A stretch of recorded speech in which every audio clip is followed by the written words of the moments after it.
Step 3, verifying that the software that you have downloaded and installed is the correct version and is functioning correctly.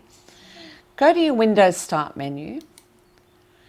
If you cannot see all your apps, then go to All Apps, or alternatively, type in here ARScan. For now, we're going to go to the All Apps, find the Barcode Logic directory, find ARScan and click on that to open.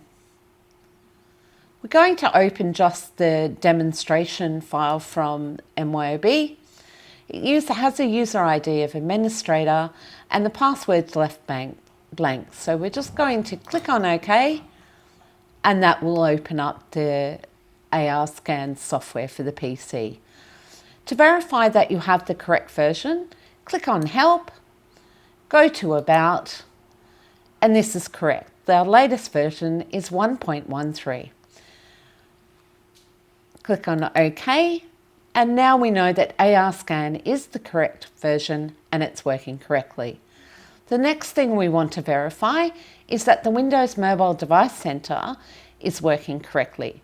That is the software that allows the PC to communicate to the scanner. So once again, we're going to go to the Start button, go to your All Apps.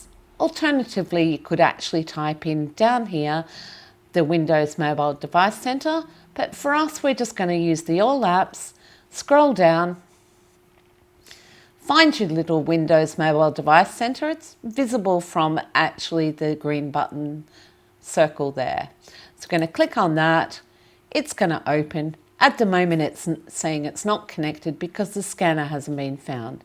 You actually don't need to do anything else with this. You do not need to set up any of this.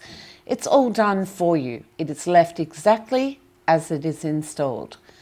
Minimize that so that we're ready to go forward with our next step. Thank you.